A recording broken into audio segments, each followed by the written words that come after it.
Assalamualaikum warahmatullahi wabarakatuh. Kami dari mahasiswa semester 3 Sekolah Tinggi Agama Islam Muhammadiyah Pondok Pesantren Karangasem Paciran Lamongan akan mempresentasikan tugas dari mata kuliah Fikih 1 di bawah bimbingan Ibu Zakhirur Rahmazaha Eshum MPD dengan tema Munakahat. Selamat menyaksikan. Munakahat. Langsung saja pada pembahasannya. Pembahasan dalam makalah munakahat ada 7. Yang pertama, pengertian munakahat. Yang kedua, hukum pernikahan. Yang ketiga, rukun dan syarat pernikahan. Yang keempat, kafa'ah dan mahar dalam pernikahan. Yang kelima, wanita yang haram dinikahi. Yang keenam, penyebab putusnya status pernikahan. Yang ketujuh, pernikahan-pernikahan yang dilarang dalam Islam. Langsung pada pembahasan pertama, yaitu pengertian munakahat. Pengertian munakahat. Nikah secara etimologi ialah mengumpulkan setubuh dan akad, sedangkan secara terminologi syar'i ialah akad yang mencakup beberapa rukun dan syarat. Dapat dikatakan bahwa nikah menurut arti asli adalah hubungan seksual, sedangkan menurut arti majazi atau arti hukum, nikah adalah akad atau perjanjian yang menjadikan halal hubungan seksual antara seorang pria dengan seorang wanita sebagai suami istri. Dengan demikian, pernikahan adalah akad yang menghalalkan pergaulan, membatasi hak dan kewajiban, serta sikap tolong-menolong antara seorang pria dan wanita yang keduanya bukan mahram. Sedangkan meminang bermakna menyatakan permintaan untuk menikah dari seorang laki-laki kepada seorang perempuan atau sebaliknya dengan perantaraan seseorang yang dipercaya. Hukum melihat wanita yang akan dipinang adalah boleh, bahkan ada yang menyatakan bahwa hukumnya sunnah. Hukum pernikahan. Hukum asli dari menikah adalah sunnah atau dianjurkan. Namun bila ditinjau dari keadaan dan niat pelaku calon pengantin, maka hukum menikah terbagi menjadi 5, yaitu 1. Wajib, yaitu kewajiban menikah diperuntukkan bagi orang yang memiliki kemampuan untuk menikah dan punya keinginan kuat untuk menyalurkan gairah seksualnya. Tidak bisa ditahan-tahan lagi, sehingga dikhawatirkan akan terjerumus ke dalam kemaksiatan. 2. Sunnah, yaitu kesunahan menikah diperuntukkan bagi orang yang memiliki kemampuan untuk menikah, mau dan punya keinginan untuk menyalurkan gairah seksualitas, namun tidak sampai pada taraf dikhawatirkan akan terjatuh ke dalam kemaksiatan. 3. Makruh, yaitu hukum ini berlaku bagi seseorang yang memang tidak berkeinginan untuk menikah, entah karena perwatakannya demikian ataupun karena suatu penyakit, ataupun ia juga tidak memiliki kemampuan untuk menafkahi istri dan keluarganya. 4. Haram, yaitu keharaman nikah berlaku bagi orang yang menikah dengan tujuan menyakiti atau tujuan-tujuan lain yang melanggar ketentuan agama. 5. Mubah, yaitu hukum menikah menjadi mubah jika faktor-faktor yang mengharuskan maupun yang menghalangi terlaksananya pernikahan tidak ada pada diri seorang. Rukun pernikahan. Terdapat calon pengantin laki-laki dan perempuan yang tidak terhalang secara syar'i untuk menikah. Ada wali dari calon pengantin perempuan. Sebuah pernikahan wajib dihadiri oleh wali nikah. Wali nikah harus laki-laki, tidak boleh perempuan. Dihadiri minimal 2 orang saksi laki-laki yang adil untuk menyaksikan sah tidaknya pernikahan. Diucapkannya ijab dari pihak wali pengantin perempuan atau yang mewakilinya. Diucapkannya kabul dari pengantin laki-laki atau yang mewakilinya. Syarat-syarat dalam pernikahan. 1. Beragama Islam, balik dan berakal sehat. Ini berlaku bagi calon pengantin, wali maupun saksi. 2. Calon pengantin bukan mahramnya. 3. Tidak sedang berihram baik haji maupun umroh. 5. Bukan paksaan. Lanjut pada pembahasan selanjutnya. Kafa'ah dalam pernikahan. Kafa'ah dalam pernikahan adalah keseimbangan dan keserasian antara calon istri dan calon suami, sehingga masing-masing calon tidak merasa berat untuk melangsungkan pernikahan. Dalam syariat Islam, kafa'ah diberlakukan sebagai sesuatu yang dipertimbangkan dalam nikah, namun tidak berkaitan dengan keabsahannya. Kafa'ah merupakan hak bagi calon istri dan wali. Artinya, mereka berdua berhak membatalkan rencana pernikahan jika terbukti bahwa calon suami tidak setara dengan calon istri. Meski demikian, jika atas pertimbangan tertentu, ternyata calon istri atau wali menerima dengan kondisi calon suami yang ternyata lebih rendah derajatnya, maka pernikahan tetap diberlangsungkan. Mahar atau mas kawin. Mahar merupakan suatu pemberian yang wajib bagi suami kepada calon istri sebagai bentuk ketulusan hati suami mencintai istrinya agar timbul rasa cinta, kasih, dan sayang antara keduanya dalam pernikahan. Dalam ajaran Islam, pemberian mas kawin hukumnya adalah wajib sebagaimana yang tertera dalam Quran surat An-Nisa ayat 4. Mahar yang akan diberikan kepada calon istri harus merupakan hartanya sendiri, bukan milik orang lain, harus yang bermanfaat, serta bentuk, jenis, dan sifat mahar harus jelas. Tidak ada nilai minimal dan maksimal dalam mahar. Ketentuan dalam mahar ini adalah segala apapun yang sah dijadikan sebagai alat ukur, entah berupa barang ataupun jasa. Sah dijadikan mas kawin, tapi mahar disunahkan tidak kurang dari 10 dirham dan tidak lebih dari 500 dirham. Selanjutnya, wanita yang haram dinikahi. Dengan mencermati firman Allah Subhanahu wa taala pada Quran surat An-Nisa ayat 22-24, kita dapat menyimpulkan bahwa tahrim atau pengharaman ini terbagi menjadi dua. Yang pertama, tahrim mu'abbad atau pengharaman yang berlaku selama-lamanya, yaitu seorang perempuan tidak boleh menjadi istri seorang laki-laki di sejumlah waktu.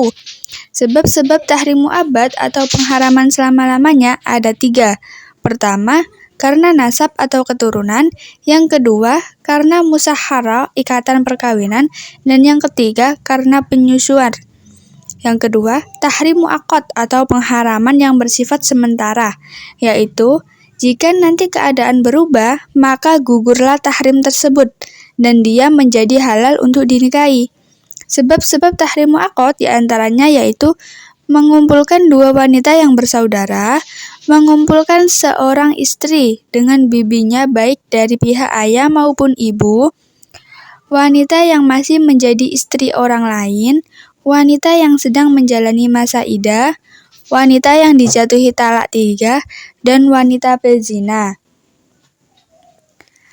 Tahrim mu'abbad karena sebab nasab atau keturunan, yaitu ibu, nenek, dan seterusnya ke atas, anak perempuan, saudara perempuan baik sekandung, sebapak maupun seibu saja, bibi dari pihak bapak maupun dari pihak ibu, dan keponakan perempuan atau anak perempuan dari saudara laki-laki maupun saudara perempuan. Yang kedua, karena sebab musahara pernikahan, yaitu ibu mertua, anak tiri dari istri yang sudah dicampuri, menantu perempuan, dan ibu tiri.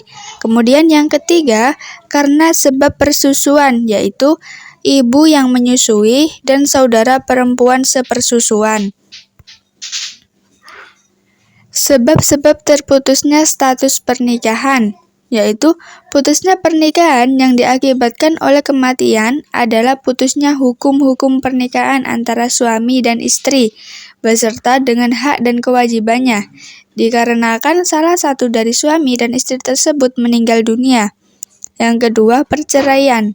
Perceraian dalam syariat Islam adalah memutuskan hubungan antara suami dan istri dari ikatan pernikahan yang sah menurut syariat agama Islam. Dalam Islam, perceraian dapat disebut juga dengan talak. Imam Hambali dan Imam Hanafi berpendapat bahwa talak adalah terlarang kecuali karena alasan yang benar. Yang ketiga, keputusan pengadilan.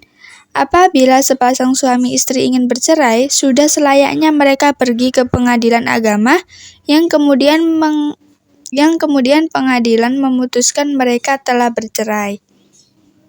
Selanjutnya ada pembagian talak.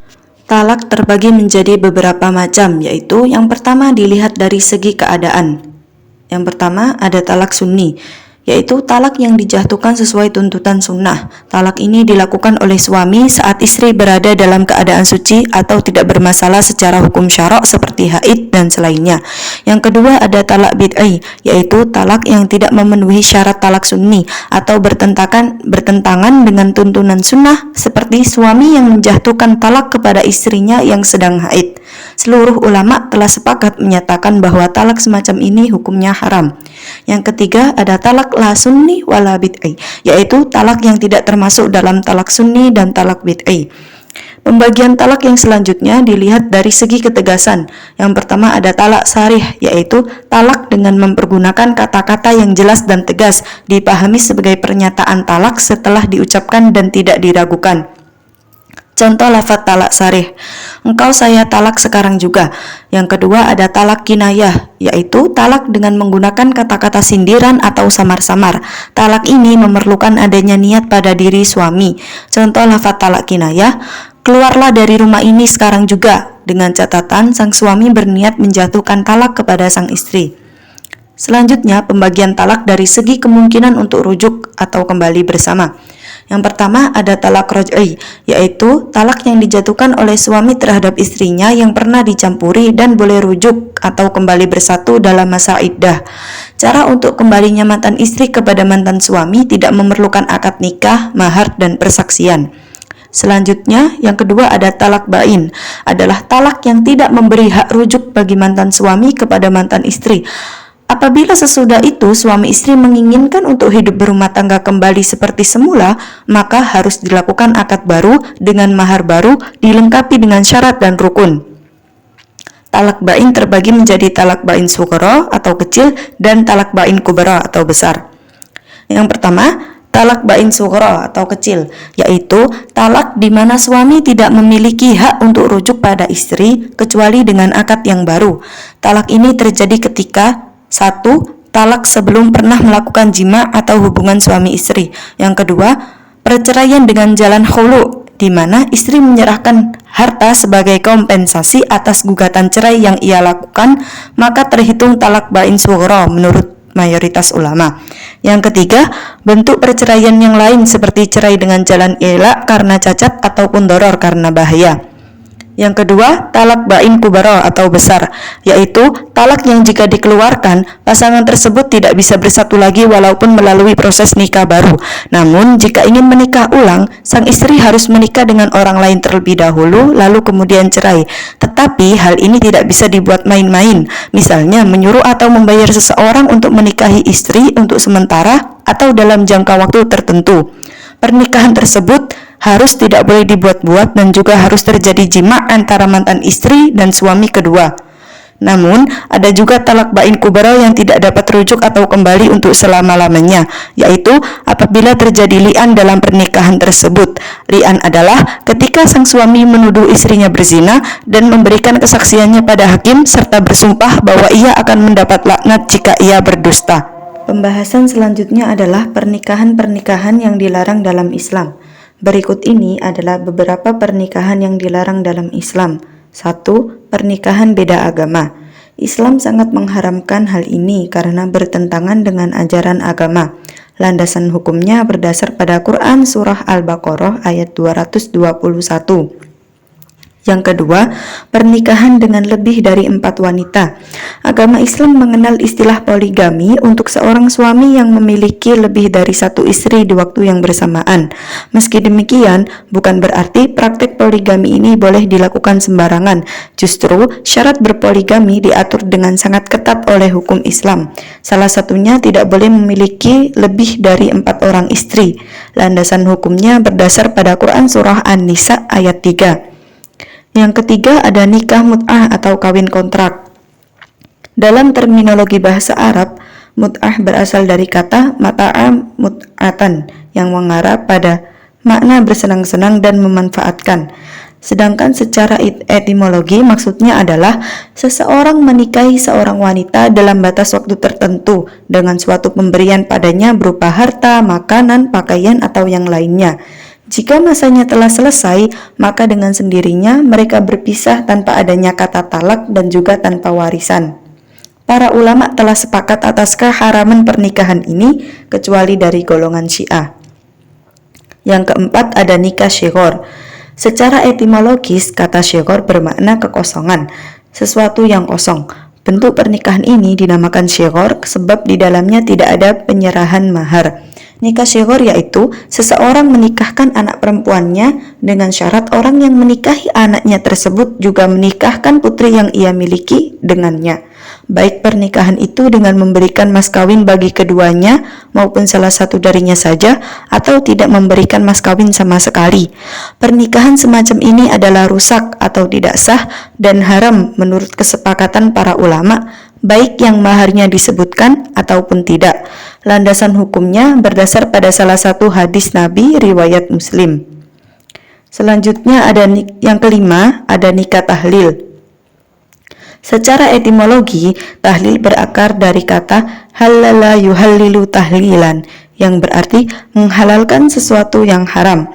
Dalam hal ini, apabila dikaitkan dengan pernikahan, akan berarti perbuatan yang menyebabkan seseorang yang semula haram melangsungkan pernikahan menjadi boleh atau halal. Nikah tahlil adalah seorang laki-laki menikahi wanita yang telah ditalak 3 oleh suaminya dan telah selesai masa iddahnya dengan niat agar wanita tersebut menjadi halal bagi suami yang pertama. Pernikahan ini dilarang oleh Nabi, bahkan beliau melaknat si laki-laki yang menyuruh untuk menikahi atau muhallalah maupun laki-laki yang menjadi penghalalnya atau muhallil sebagaimana yang termaktub dalam sebuah hadis Nabi dari Ibnu Mas'ud. Para ulama sepakat menyatakan keharaman praktek pernikahan semacam ini. Kebanyakan ulama berpendapat bahwa pernikahan tahlil itu batal atau nikah yang fasid. Yang keenam ada pernikahan poliandri. Poliandri adalah praktek pernikahan di mana seorang perempuan atau istri menikah dengan beberapa laki-laki atau suami. Terdapat 2 macam poliandri, yaitu poliandri fraternal bila para suami bersaudara atau kakak adik, dan poliandri non-fraternal bila para suami bukanlah saudara. Pernikahan semacam ini tidak diperbolehkan berdasarkan syarah dari hadis Nabi. Yang ketujuh, pernikahan sesama jenis, gay dan lesbian. Kompilasi Hukum Islam atau KHI secara tegas menyatakan melarang pernikahan sejenis karena tidak memenuhi syarat pernikahan yang sah. Pernikahan sesama jenis sudah jelas melanggar nilai-nilai ajaran agama Islam dan haram hukumnya. Perbuatan tersebut dikutuk oleh Allah Subhanahu wa taala dan Rasulullah Shallallahu alaihi wasallam sebagaimana yang tertera dalam salah satu hadis Nabi yang diriwayatkan oleh Ahmad. Seluruh ulama juga sepakat tentang keharaman pernikahan sesama jenis. Bahkan hukum menikah sesama jenis lebih dari hukuman zina. Pernikahan tersebut tidak memenuhi rukun dan keabsahan Pernikahan dalam Islam. Sekian dari kami. Untuk segala kesalahan yang ada dari kami mohon maaf dan terima kasih telah menyaksikan. Wassalamualaikum warahmatullahi wabarakatuh.